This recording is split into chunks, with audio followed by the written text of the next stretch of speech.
प्रधानमंत्री नरेंद्र मोदी का संदेश अखाड़ा में आप सबका स्वागत है। प्रधानमंत्री ने कहा ये मौका है हम सब के लिए, नाउ और नेवर। आपस में एक दूसरे के साथ कंपीट करने की जरूरत है ताकि हम दुनिया में सबसे आगे बढ़ सकें। लेकिन अखाड़ा में आज आगे बढ़ते हैं। सबसे पहले बात इस वक्त की बड़ी खबर से करते हैं, जहां प्रधानमंत्री का बहुत बड़ा संदेश देश को। उन्होंने देश के स्टार्टअप और फाउंडर्स को यह कहा कि आपकी सोच अपनी वैल्यूएशन पर नहीं, आप भारत के लिए कितना बड़ा ब्रांड बना सकते हैं उस पर होनी चाहिए। गांव गांव की मैपिंग आज तकनीक से हो रही है। देश में आइडियाज की कमी नहीं, देश में सबसे ज्यादा इंपॉर्टेंट है मेंटर्स की। लेकिन अखाड़ा में यह खबर और आ रही है, टूल किट साजिश मामले में आरोपी निकिता जेकब की गिरफ्तारी पर 3 हफ्ते की रोक लग गई है। बॉम्बे हाईकोर्ट ने निकिता को अग्रिम जमानत देते हुए यह फैसला सुनाया है। कोर्ट ने यह कहा कि गिरफ्तारी की स्थिति में 25,000 के मुचलके पर निकिता को जमानत मिल जाएगी। कल हुई सुनवाई के बाद कोर्ट ने जमानत पर फैसला सुरक्षित रख लिया था। निकिता के वकील ने कोर्ट में माना था कि वो टूल किट और इसे बनवाने वाली संस्था पीजेएफ से जुड़ी हैं। इस मामले में एक और आरोपी शांतनु को बॉम्बे हाईकोर्ट से अग्रिम जमानत मिल चुकी है, वो भी 10 दिन की। न्यूज रूम में हमारे साथ मौजूद हैं अमिताभ सिन्हा, दिल्ली से आनंद तिवारी, बॉम्बे हाईकोर्ट से दिवाकर सिंह, गाजीपुर बॉर्डर से दीपक बिष्ट और दिल्ली से शैलेंद्र वांगू और यतेंद्र शर्मा। लेकिन सबसे पहले दिवाकर सिंह से अपडेट लेते हैं, हाईकोर्ट में क्या ऑब्जर्वेशन थी और क्या दलील थी? क्योंकि ट्रांजिटरी रिमांड पर बेल मिलना साधारण बात नहीं है, कोई तो ग्राउंड्स होगा। और क्या इनको कहा गया है, निकिता जेकब और शांतनु को, कि वो पुलिस की पूरी तरह से मदद करें, कोऑपरेट करें? देखिए, साफ तौर पर आनंद, अगर देखें दिल्ली पुलिस के आर्गुमेंट को देखें तो दिल्ली पुलिस ने सबसे अहम सवाल ये खड़ा किया था कि जिस ट्रांजिट एंटीसिपेटरी बेल की डिमांड जो है निकिता जेकब की तरफ से बॉम्बे हाई कोर्ट में की गई है, उसका सीआरपीसी में कोई प्रावधान नहीं है, इसलिए इस याचिका को कोर्ट खारिज करे। और सबसे अहम चीज एक और बोली गई थी कि कोर्ट का कोई जुरिडिक्शन, बॉम्बे हाई कोर्ट का कोई जुरिडिक्शन नहीं बनता इस पूरे मामले में इंटरफेयर करने का, क्योंकि 30,000 कोर्ट से एनसीडब्ल्यू जारी हो चुका है निकिता के खिलाफ। और सबसे जो नियम की बात की गई थी दिल्ली पुलिस के वकीलों की तरफ से कि आखिर हर स्टेट का अपना एक कोर्ट होता है, उसका अपना अधिकार होता है, उसमें किसी दूसरे स्टेट के कोर्ट को इंटरफेयर करने का अधिकार नहीं है। एक अहम चीज ये भी थी कि दिल्ली पुलिस की जो टीम है वो 11 फरवरी को जो है वो निकिता के घर पहुंचती है। वहां पर उनसे कई दस्तावेजों पर साइन कराए जाते हैं और साथ ही साथ उनके जो गैजेट्स हैं वो सीज किए जाते हैं। उसके बाद दिल्ली पुलिस निकिता को ये कह के वापस जाती है उनके घर से कि हम कल सुबह 10-10:30 बजे फिर से आएंगे। लेकिन जैसे ही दिल्ली पुलिस की टीम वहां पहुंचती है, निकिता वहां से फरार हो जाती हैं। तो अहम चीज पर मामले में यह है। लेकिन जो निकिता के वकीलों का आर्गुमेंट था उसमें साफ तौर पर यह था कि निकिता जेकब लगातार पुलिस को सहयोग कर रही हैं और उन्हें यह मौका मिलना चाहिए कि दिल्ली की कोर्ट में जाकर वो अपना पक्ष रख सके। अगर वो सहयोग कर रही हैं तो फिर वो गायब क्यों हो गई? अगर वो सहयोग कर रही हैं तो फिर 2 लैपटॉप में से एक लैपटॉप उन्होंने खराब बताकर क्यों उसको दबा दिया, गायब कर दिया? ये सारे सवाल भी हैं। लेकिन दिल्ली पुलिस की स्टेटमेंट जो उन्होंने दी है, जो स्टेटमेंट दी है, उसमें उन्होंने दिल्ली पुलिस की बात को पुष्टि की है कि इन लोगों ने खालिस्तानियों से मिलकर जूम मीटिंग जरूर की थी। अब दिल्ली पुलिस के सूत्रों के मुताबिक निकिता जेकब का टूलकिट साजिश में अहम रोल है और सभी आरोपी टूलकिट को आपस में कॉम्सपैक यानी कम्युनिकेशन पैकेज के नाम से बुलाते थे। न्यूज 18 के आनंद तिवारी की यह रिपोर्ट है कि दिल्ली पुलिस 115 से 120 जीबी डेटा की छानबीन कर रही है। दिल्ली पुलिस सूत्रों के मुताबिक निकिता प्रोपेगेंडा फैलाने के लिए ग्रेटा का नाम इस्तेमाल करना चाहती थी और सभी आरोपी आपस में बातचीत के लिए सिग्नल, टेलीग्राम, प्रोटोन वीएम और साइबर घोस्ट ऐप्स का इस्तेमाल करते थे, जिससे एजेंसी के रेडार पर वो ना आ सकें। इसी बीच 2 और नाम दिल्ली पुलिस के रेडार पर हैं। शुभम और तिलक नाम के ये 2 लोग व्हाट्सएप ग्रुप का हिस्सा थे। सूत्रों के मुताबिक निकिता और पीटर फ्रेडरिच की व्हाट्सएप चैट भी स्पेशल सेल के हाथ लगी है। आनंद तिवारी हमारे साथ जुड़ रहे हैं। यानी 120 जीबी डेटा और कई सारे प्लेटफॉर्म्स का इस्तेमाल, और ऐसे प्लेटफॉर्म जिनमें की कॉन्वर्जेशन एनक्रिप्टेड होता है। इन सबको पूरी तरह से पता था कि ये क्या कर रहे हैं, क्योंकि खुद दिशा रवि कहती है कि हम पर यूएपीए लग जाएगा। तो यानी निकिता जेकब भी एक लॉयर थी और उसको पता था, लॉयर हैं वो। हाँ जी देखिए आनंद, बिल्कुल जी देखिए, बिल्कुल आनंद, हमने कल ही खुलासा कर दिया था कि दिशा रवि ने 2 महत्वपूर्ण नाम बताए हैं जो भारत के रहने वाले हैं, और ये वही नाम है जिनके बारे में खुलासा दिशा रवि ने किया है। एक और शख्स है जो एमओ धालीवाल के अलावा और पीटर के अलावा एक विदेशी शख्स है जिसका भी नाम दिशा रवि ने अपनी पूछताछ में बताया है, जो काफी महत्वपूर्ण कड़ी साबित होगा। एक महत्वपूर्ण जानकारी ये भी है कि जूम को जो लेटर लिखा है दिल्ली पुलिस की काउंटर इंटेलिजेंस यूनिट ने, उसमें तमाम लोगों के आईपी एड्रेस जो है वो मांगे गए हैं, क्योंकि 70 लोगों ने जूम मीटिंग ऑर्गेनाइज करी थी। कई जो चेहरे हैं वो इस पदर सेल के रडार पर आ चुके हैं, लेकिन एजेंसी का कहना है कि इन्होंने गलत नाम से ये आईडी क्रिएट किए थे ताकि एजेंसी के रडार पे ना आ पाए, और यही वजह है आनंद कि इन्होंने कई ऐसे सोशल मीडिया प्लेटफॉर्म और कई ऐसी ऐप का इस्तेमाल किया जिनको एजेंसी पकड़ नहीं पाती है, जिसपे अगर आप कोई बातचीत कर रहे हैं तो बेहद ही गोपनीय होती है। तो ये पूरी सोची समझी साजिश थी। कल आयशा थी, अब ये तस्वीरें आ रही हैं। कल आयशा के छात्र थे, आज एनएसयूआई के छात्र बवाल मचा रहे हैं दिशा रवि के साथ उनके हित में प्रोटेस्ट करने के लिए। इनके इरादे क्या हैं? 2-4 लोग हैं, पुलिस से भिड़ रहे हैं, बैरिकेड तोड़ के ऊपर नीचे जा रहे हैं। इनके बैनर पर भी एनएसयूआई ज्यादा लिखा है, दिशा रवि के समर्थन में जो है वो सारी स्क्रिप्ट छोटी है। तो इनकी मंशा क्या है? अमिताभ, एक बात बताइए, ये सारे छात्र जो हैं ये किस बात के लिए वहां खड़े हैं? क्या देश का किसी एक चीज का विरोध करना, उसका ये मतलब नहीं है कि आप देश विरोधी तत्वों के साथ जूम मीटिंग पर और ऐसे ऐसे प्लेटफॉर्म्स पर बैठ के चैट करेंगे जहां आपको पूरी तरह पता है कि आप जो कर रहे हैं वो गलत है। दिशा रवि से लेकर निकिता जेकब तक सबको पता था और शांतनु को भी पता था कि ये जो कर रहे हैं गलत काम है। ये अगर पकड़ में आ गए तो यूएपीए तक इनके ऊपर लग सकता है। ऐसी उनकी चैट्स में भी बातें हैं। यही तो दिक्कत है आनंद, यही तो दिक्कत, और सरकार भी जानती है। यही मुश्किल किसान आंदोलन में भी आड़े आ रही है, जब सारे के सारे तार जुड़ते नजर आ रहे हैं। यही बात छात्र आंदोलनों में नजर आ रही थी, यही बात सीए के खिलाफ जो एजिटेशन चला था लंबा जामिया में, वो उसमें भी ये बात नजर आई थी। तो जैसे जैसे टूल किट का खुलासा हो रहा है, जैसे जैसे तार साजिश के जोड़े जा रहे हैं, वैसे एक अंतर्राष्ट्रीय लिंकेज इसमें आ रहे हैं। अंतर्राष्ट्रीय लिंक तमाम जो चाहे वो एक दिशा रवि का मामला हो, टूल किट को लेकर जो लिंकेज इंटरनेशनल एस्टैब्लिश हुए हैं वो ये बता रहे हैं, सरकारी सूत्र भी बताते हैं कि किस तरह से एक अंतर्राष्ट्रीय कॉन्स्पिरेसी थी पूरे के पूरे मूवमेंट को लेकर भारत की छवि खराब करने की, भारत के सरकार की छवि खराब करने की। तो उम्र का सवाल नहीं है, दिशा रवि की उम्र के सवाल को लेकर जो छात्र हंगामा कर रहे हैं, सवाल ये है कि जो लिंकेज टूल किट को लेकर इस्तेमाल जो सरकार ने एजेंसियां सामने ला रही हैं वो काफ़ी भयावह हैं और भारत के खिलाफ जा रही हैं। तो जाहिर तौर पर कानून तो अपना काम करेगा ही, इससे सरकार का कोई लेना देना नहीं है, और अगर कोई सरकार विरोधी काम कर रहा है तो उसको कानून के दायरे में लाना ही चाहिए, यही सरकार का मत है। इसमें उम्र का छोटा या बड़ा होना मायने नहीं रखता। जी अमिताभ बने रहिए हमारे साथ। अब न्यूज़ 18 के पास टूलकिट केस में 4 फरवरी को दर्ज उस एफआईआर की कॉपी भी है जिसमें दिल्ली पुलिस ने बताया कि किस तरह आंदोलन की आड़ में हिंसा भड़काने के लिए एसएफजे और पीजेएफ नाम के खालिस्तानी समर्थक संगठनों ने पुराने और फेक वीडियो सोशल मीडिया पर डाले। पुलिस का आरोप है कि 26 जनवरी के समारोह में बाधा डालने के लिए भारत विरोधी पोस्ट साझा की गई। एफआईआर में यह भी दावा किया गया है कि 26 जनवरी के बाद 4 और 5 फरवरी को भी सोशल मीडिया के जरिए माहौल बिगाड़ने की साजिश थी, लेकिन ग्रेटा थुनबर्ग ने गलती से इसके लिए तैयार टूलकिट पोस्ट कर दी और पूरी साजिश का पर्दाफाश हो गया।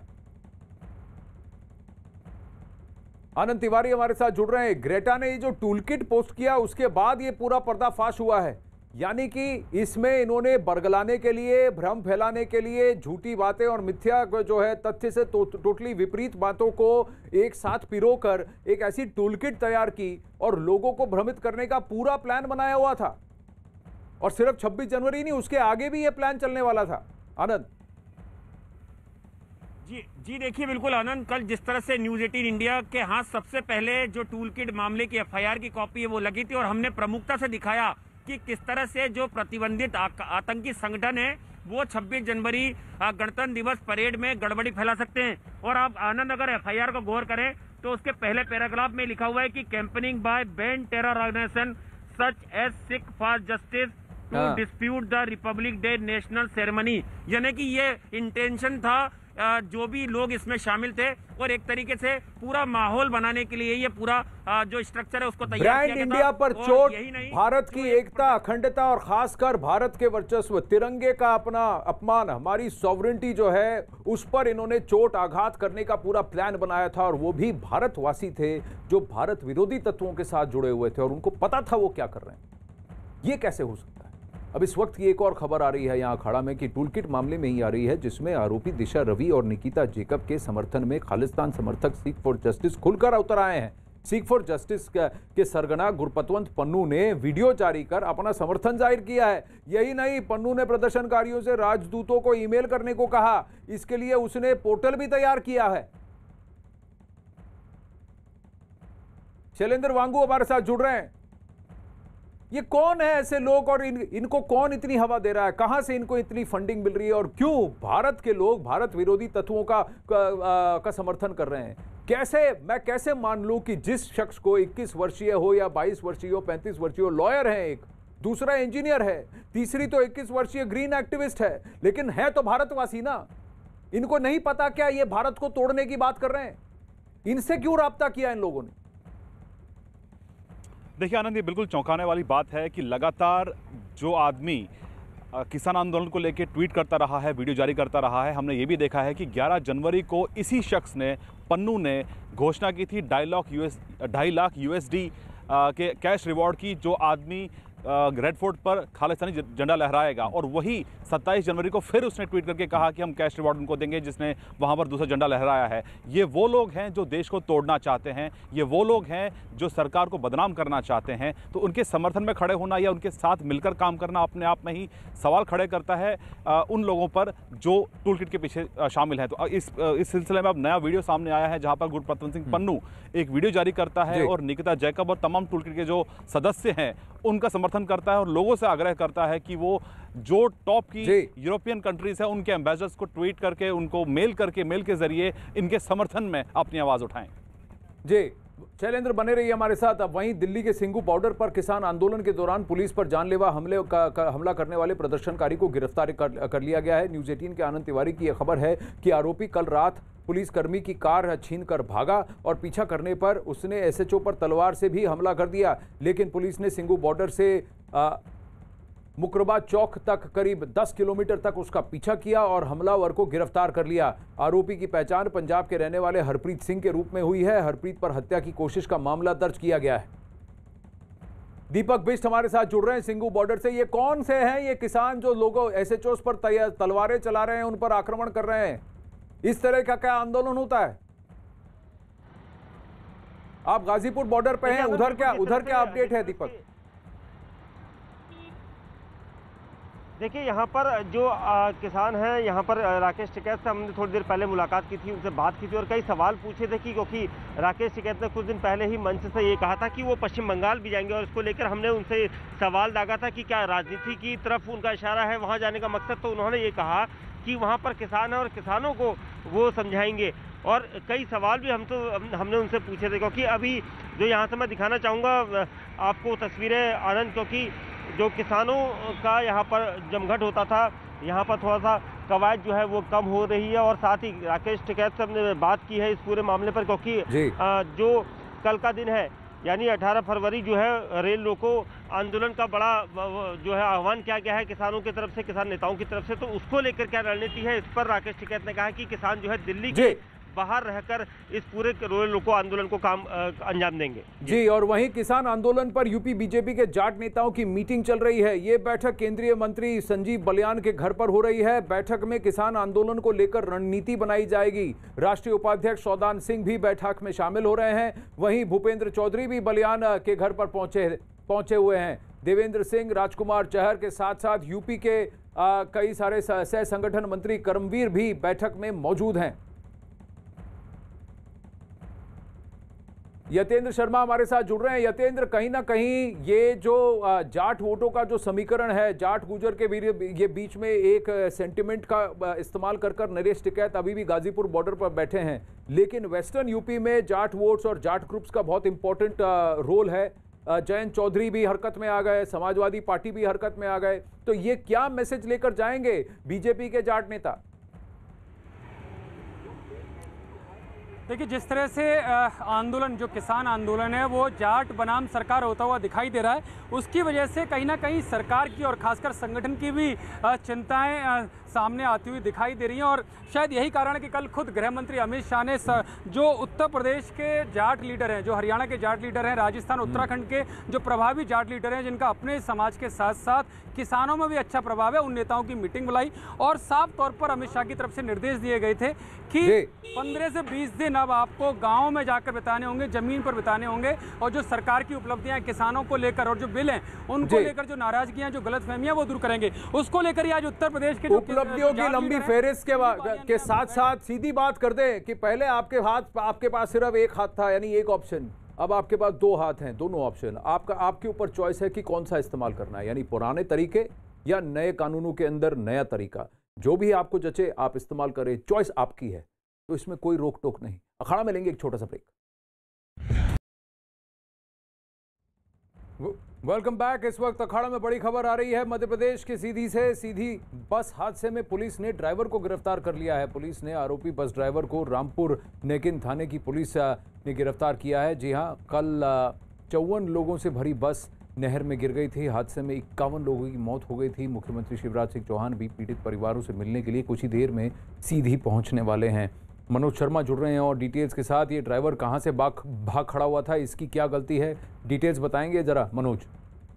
घटना जाहिर तौर पर ड्राइवर की गलती है, क्योंकि 2 बातें कल जो जिस तरह से परिवहन मंत्री से बात हुई, उन्होंने कहा कि घटना के लिए जिम्मेदार जाहिर तौर पर ड्राइवर है, ये मंत्री ने कहा। उसके बाद रफ्तार, जो चश्मदीद थे उनकी बातें हो रही थी कि जो रफ्तार थी बस की वो एक वजह थी इस एक्सीडेंट के लिए। तो फिलहाल ड्राइवर को, जो रैश ड्राइविंग के लिए ड्राइवर को गिरफ्तार कर लिया गया है। और इसके साथ ही साथ जो घटना में जो मरने वालों की तादाद है वो 51 तक पहुंच चुकी है। और अभी भी मतलब इस बात की आशंका जताई जा रही है कि और भी लोग अभी मिल सकते हैं। बड़े सवाल जो अभी भी खड़े हैं आनंद, जो जिन पे सवाल सरकार को जवाब देना है कि आखिर उस रोड पर की ट्रैफिक क्यों डाइवर्ट करना पड़ा, क्यों उस रोड से उसको जाना पड़ा और क्यों ऐसे हालात बने, इनके अभी जांच में ये बातें आगे आएगी। जी मनोज, धन्यवाद आपके अपडेट के लिए। आगे बढ़ते हैं। अखाड़ा में बड़ी खबर आ रही है। 26 जनवरी को दिल्ली में हिंसा से जुड़ी हुई दिल्ली पुलिस ने इस मामले में एक आरोपी को गिरफ्तार किया है। गिरफ्तार किए गए आरोपी का नाम मनिंदर सिंह बताया जा रहा है। पुलिस के मुताबिक आरोपी मनिंदर एक वीडियो में लाल किले पर तलवार लहराते हुए नजर आया था। न्यूज़ रूम से अमिताभ सिन्हा हमारे साथ जुड़ेंगे। दिल्ली से शैलेंद्र वांगू और आनंद तिवारी से भी ज़्यादा डिटेल्स लेकर आएंगे। ये किसान का अगर प्रोटेस्ट था तो इस तरह के निहंग और निरंकारी जो हैं ये तलवार लेकर वहाँ कैसे पहुँचे थे, इनकी क्या भूमिका थी, क्यों वहाँ पर पुलिस वालों को डरा रहे थे? आनंद तिवारी, क्या इस सब की पूछताछ होगी? क्या रोल था मनिंदर सिंह का और ये कहाँ से इसको दबोचा गया है? जी देखिए आनंद, दिल्ली के स्वरूप नगर इलाके का ये रहने वाला है और मनिंदर सिंह पेशे से ये एक एसी मैकेनिक का काम करता है। लेकिन सबसे महत्वपूर्ण जानकारी ये है कि जिस तरह से एक प्रोपेगेंडा फैलाया गया था सोशल मीडिया पे, उसी का शिकार मनिंदर हुआ। मनिंदर ने अपनी पूछताछ में कबूल किया है कि वो फेसबुक पर जो किसानों को लेकर स्पीच आती थी या जो सोशल मीडिया पे जो मैसेज चलते थे उनसे वो प्रभावित हुआ और उसने बाकायदा एक खाली प्लॉट में स्वरूप नगर के अपने 5 साथियों को तलवार चलाने की ट्रेनिंग दी। और 26 जनवरी के दिन वो बाइक से बाकायदा रेड फोर्ट आया, लाल किला आया और लाल किले के प्राचीर पर उसने तलवार लहराई। तमाम वीडियो सबूत हैं, जिन सबूतों के आधार पर इसकी गिरफ्तारी हुई है। इसके घर से 2 तलवार भी बरामद हुई हैं। लेकिन आनंद, इस गिरफ्तारी के कई मायने हैं। लगातार जिस तरह से टूल किट का पूरा मसला सामने आया और दिल्ली पुलिस ने प्रेस कॉन्फ्रेंस करके दावे किए थे कि सोशल मीडिया प्लेटफॉर्म के जरिए देश की छवि बिगाड़ने की कोशिश हो रही है, लोगों को बरगलाया जा रहा है। उसी में ये शख्स था मनिंदर कि किस तरह से ये झांसे में आया, ये रेडिकलाइज हुआ और इसने वहां पर तलवार लहराई। जी शैलेंद्र वांगू, एक और बात यह है कि हम बात करते जा रहे हैं ये टारगेट इंडिया, ब्रांड इंडिया की को आघात पहुंचाने का ये जो तरीका है और सोशल मीडिया का इस्तेमाल किया जा रहा है, भ्रम फैलाकर ब्रांड इंडिया को पूरी तरह से चोट पहुंचाने का। और जितने भी ये अब निकल के आ रहे हैं सब सोशल मीडिया से इन्फ्लुएंस होकर, गलत चीज़ों को पढ़कर, गलत वीडियोस को देखकर, गलत विचारधाराओं और विचार को सुनकर ये इन्फ्लुएंस होकर वहाँ पर पहुँचे हैं। लाल किले पर इस तरह से तलवार लहराकर देश की गरिमा को चोट पहुँचाना किसी के लिए इतना आसान बात कैसे हो सकती है? बिल्कुल आनंद, इसीलिए बार बार हमने देखा है कि सिंघू बॉर्डर पर की बात करें, टिकरी बॉर्डर की बात करें तो वहाँ पर बहुत टाइम के लिए कुछ वक्त के लिए वहाँ पर नेट बंद भी करना पड़ गया था, क्योंकि इसी तरह के वीडियोस, इसी तरह के भड़काऊ भाषण, इसी तरह के भड़काऊ जो व्हाट्सएप फॉरवर्ड्स हैं वो लोगों तक पहुँच रहे थे। और इसी के चलते सरकार ने कदम उठाया था, गृह मंत्रालय की तरफ से बाकायदा आदेश जारी किया गया था और इन बॉर्डर्स पर कुछ वक्त के लिए इंटरनेट बंद कर दिया गया था। हालांकि उस वक्त भी ये खूब हंगामा हुआ था कि ऐसा क्यों किया जा रहा है। हम ये भी देख रहे हैं कि लगातार दिल्ली पुलिस की नज़र इस बात पर भी है कि जो सोशल मीडिया अकाउंट्स जिनके जरिए इस तरह के मैसेज भेजे गए हैं उन पर भी नज़र रखी जा रही है। और ट्विटर के साथ भी हम देख रहे हैं, पिछले दिनों से लगातार हमने देखा कि सरकार किस तरह से ट्विटर और सरकार के बीच में जो बयानबाजी जो हुई है इस बीच में, और आखिर में ट्विटर को भी ऐसे ट्विटर अकाउंट्स को बैन करना पड़ा। खास बात यह है कि ये ऐसे प्लेटफॉर्म्स का इस्तेमाल कर रहे हैं जो आमतौर पर ज्यादा चर्चा पर नहीं आते। अब इस वक्त एक और बड़ी खबर आ रही है अमिताभ सिन्हा, इससे पहले कि मैं आपकी ओर रुख करूं, अब ये देखिए देश के सियासतगर क्या कर रहे हैं। महाराष्ट्र से ये खबर आ रही है कि एनसीपी विधायक ने टूलकिट मामले में आरोपियों का समर्थन किया है। एनसीपी विधायक और शरद पवार के रिश्तेदार रोहित पवार ने न सिर्फ दिशा रवि की गिरफ्तारी को गलत बताया, बल्कि निकिता जेकब और शांतनु के खिलाफ चल रही जांच को भी गलत बता दिया।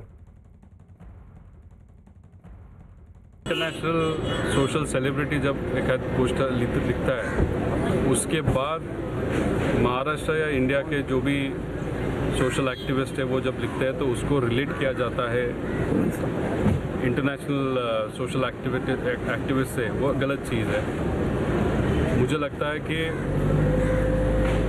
जो चीज़ वो लिख रहे हैं, जिसके लिए लिख रहे हैं, वो ज़्यादा इम्पोर्टेंट है। वो अगर फार्मर को सपोर्ट कर रहे हैं तो वो एक अच्छी चीज़ है।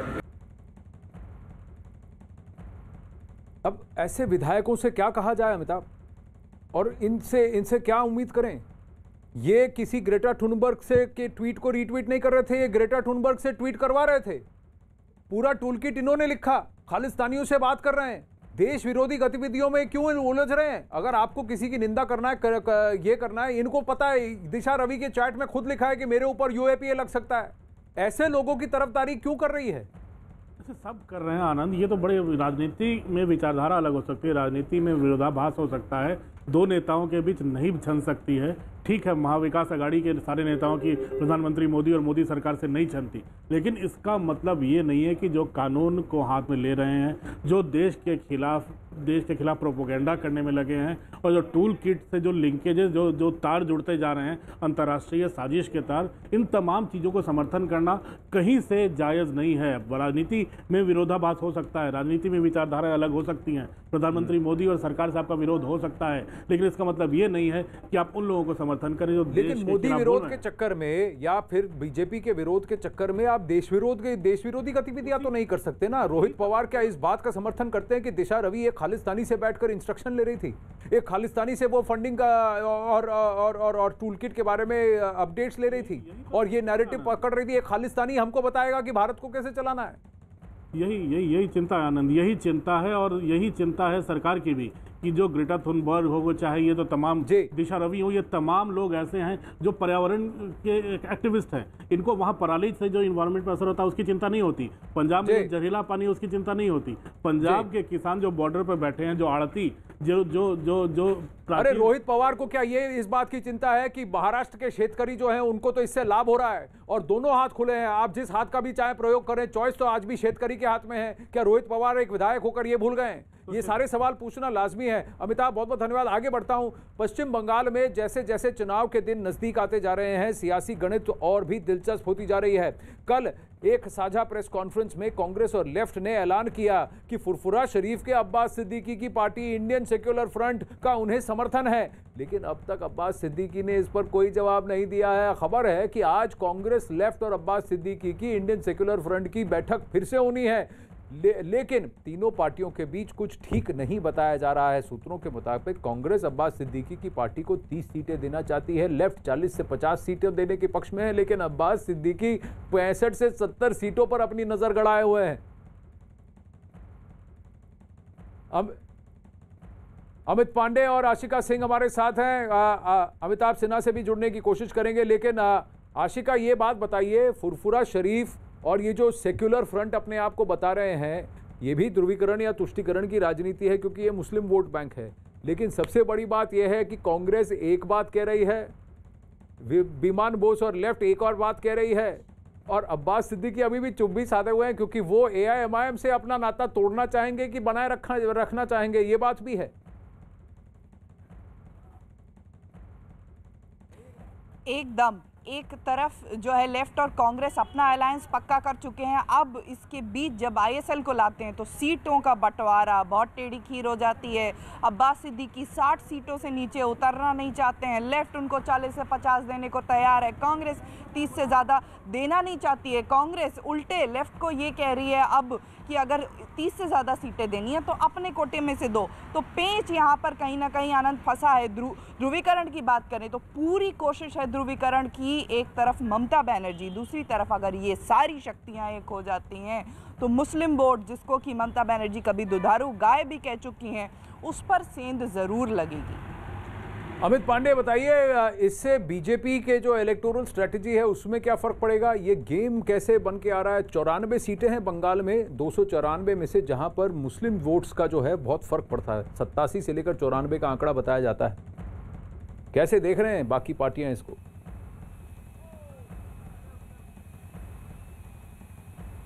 अमित, देखिए यहाँ पर बीजेपी ने यहाँ पर अपनी तैयारी पुख्ता कर दी और जो अपने आप को मुख्य विपक्षी पार्टी के तौर पर सीटें न होने के बावजूद भी लगातार बीजेपी पिछले 3 सालों से 4 सालों से यहाँ पर प्रदेश में प्रोजेक्ट करने की कोशिश कर रही है। और उनका यही कहना है कि वो पूरी तरीके से इस चुनाव में यहाँ पर तैयार है। जो भी गठबंधन बन रहा है, थर्ड फ्रंट हो या फिर अलग अब्बास सिद्दीकी कांग्रेस मिलकर चौथी पार्टी के रूप में लेकर, या थर्ड फ्रंट या चौथी पार्टी, उन सभी चैलेंजेस को वो मीट करने के लिए तैयार है। यही वजह है अगर आप यहाँ पर देख सकते हैं, हम काकद्वीप इलाके में मौजूद हैं, गृह मंत्री अमित शाह की सभा होनी है, पूरी तैयारियां यहाँ पर पुख्ता कर दी गई हैं। तो तमाम जो गठबंधन चाहे जितने भी बने, चाहे उधर से जो भी तैयारी हो, बीजेपी अपनी ओर से तैयारी पुख्ता रख रही है।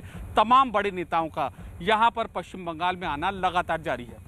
जी अमित, इससे पहले कि अमिताभ से एक बात जल्दी से कर लें, पश्चिम बंगाल के हुगली में डनलप मैदान को लेकर बीजेपी और तृणमूल कांग्रेस आमने सामने आ गए हैं। 22 फरवरी को हुगली के डनलप मैदान पर प्रधानमंत्री नरेंद्र मोदी जनसभा करने वाले हैं और इसके लिए बीजेपी के कई नेता इस मैदान पर तैयारियां करने के लिए पहुंचे। लेकिन आज तृणमूल कांग्रेस ने भी 24 फरवरी को इसी मैदान पर मुख्यमंत्री ममता बनर्जी की जनसभा करने का ऐलान कर दिया, जिसके बाद एक ही समय पर बीजेपी और तृणमूल कांग्रेस के नेता मैदान देखने पहुंचे। दोनों पार्टियों के नेता मैदान में पहुंचने के बाद पुलिस के कई बड़े अधिकारी भी वहां पहुंच गए और दोनों पार्टियों के नेताओं को मैदान को दिखाया।